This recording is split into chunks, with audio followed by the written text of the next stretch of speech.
Everyone, आज हम पढ़ेंगे NCERT class 6 English book honeysuckle. Poem है द काइट और पोएट है Harry Behn. All of us like to fly kites. हम सभी काइट की तरह उड़ना चाहते हैं। Have you ever try to fly one? क्या तुमने कभी एक बार भी ऐसे उड़ने की कोशिश की है? Read this poem about a kite as it flies in the sky.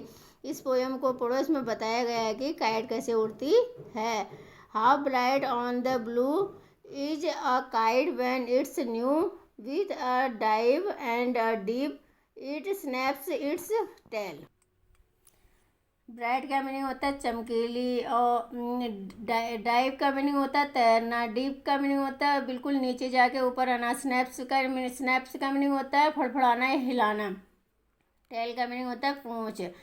जब काइट नहीं होती है तो वो आसमान में नीचे ऊपर डुबकी लगाते हुए अपनी पूंछ को हिलाते हुए बहुत ज़्यादा सुंदर लगती है। Then soars like a ship with only a sail, as over tides of wind it rides. Source का मीनिंग होता है ऊंची उड़ाना भरना, और रेड टाइड्स का मीनिंग होता है लहरें। ये जो शिप जो सैल पानी में जब शिप होता है जो पानी में चलता है वो बिल्कुल लहरों की तरह ऊपर नीचे करके चलता है, वैसे ही ये काइट भी हवा में ऊंची ऊंची ऊंची उड़ाना भरती ऊपर नीचे करते हुए आगे बढ़ती है। Climbs to the crest of a gust and pulls. Climbs का मीनिंग होता है चढ़ना, क्रेस्ट का मीनिंग होता है ऊंचाई, और गस्ट का मीनिंग होता है हवा के झोंके, पुल्स का मीनिंग होता है खींचना। जब पतंग हवा के झोंकों से ऊंचाई पर बहुत ऊंचाई पर चढ़ जाती है और इसे अपनी ओर खींचती है, और ज़्यादा ऊंचाई पर चढ़ने के बाद हवा बहुत तेज चलती है तो इसे अपनी ओर खींचते रहती है। Then seems to rest as wind falls. Wind falls का मीनिंग होता है धीरे कम होना। जब विंड कम हो जाती है जो काइट है वो भी अपने रेस्ट पोजीशन में चली जाती है। When string goes slack, you wind it back and run until a new breeze blows. Slack का मीनिंग होता है ढीला छोड़ना, विंड स्ट्रिंग का मीनिंग होता है जो उसकी रस्सी होती है धागा, ब्रिज का मीनिंग होता है ब्रिज का मीनिंग हवा, ब्लो का मीनिंग बहती है।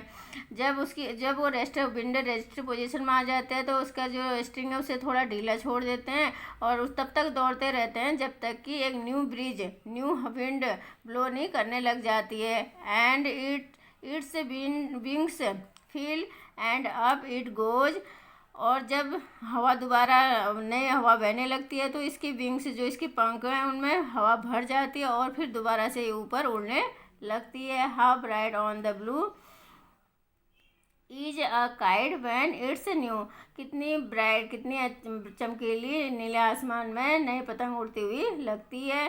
But a regular thing you never will seen when it flaps on a string in the top of a tree. Regular का मीनिंग होता है टुकड़े टुकड़े हो जाना, फ्लैप का मीनिंग होता है लटक जाना।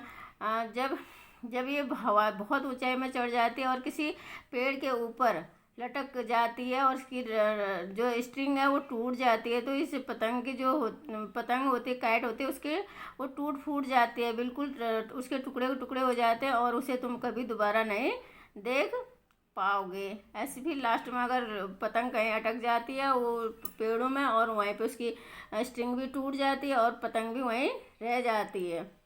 The poem is completed. Thank you.